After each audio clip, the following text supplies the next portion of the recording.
কার তুমি কি পালক এনেছ না কি করেছ?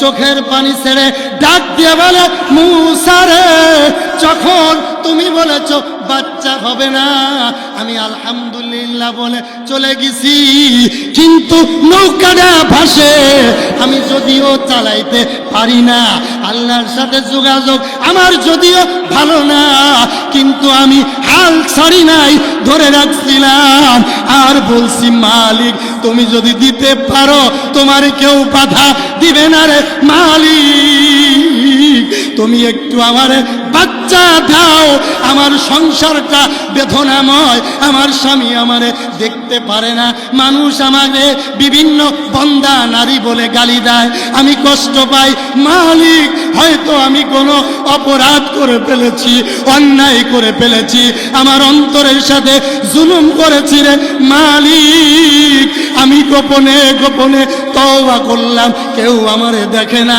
মালিক রে আমি জানি তুমি দিবা না, তবে আমিও জানি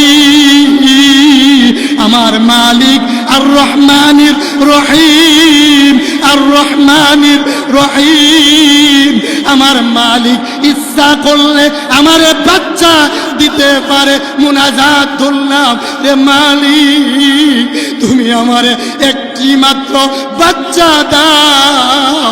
আমার আল্লাহ ডাক দিয়ে বলে মহিলা রে, যখন তুমি আমাকে শুনেছ আমি বাচ্চা দেব না আলহামদুলিল্লাহ বলেছ রে মহিলা, তখন থেকে সিদ্ধান্ত নিয়েছি তোমারে শুধু বাচ্চা দেব না, তোমার পেটে আমি আল্লাহ একটা ওলি বানাইয়া দেব। জোরে কোন আল্লাহু আকবার। ইয়া আদামা উসকুন আনতা ওয়া যাওজুকাল জান্নাত। আদম আলাইহিস সালামের ব্যাপারে অনেক কথা আসছে। আমাদের আদি পিতা ওনাকে শয়তানে ধোঁকা দিছিলেন, ঠিক কিনা?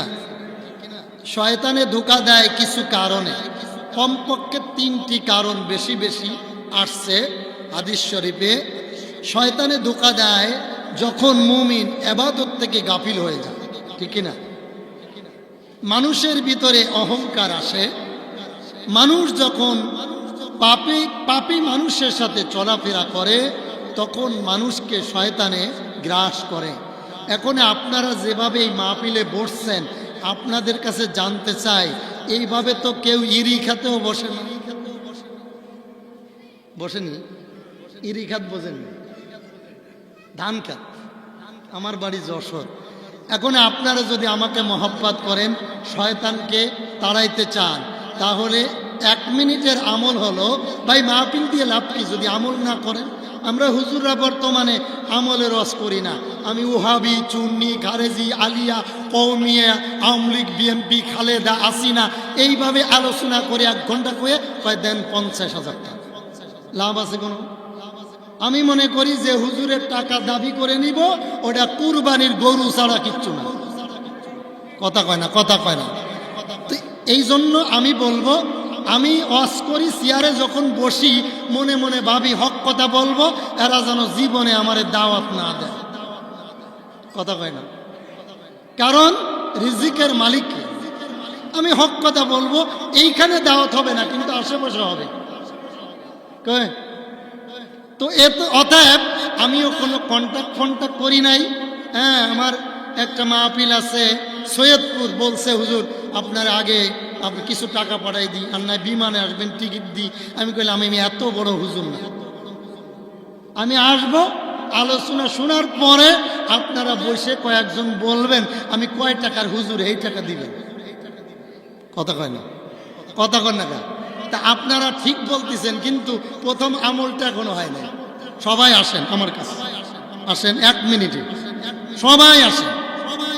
আর মাহফিলে চেয়ার দেওয়া সম্পূর্ণ নিষেধ, মাহফিলের নূর নষ্ট হয়ে যায়।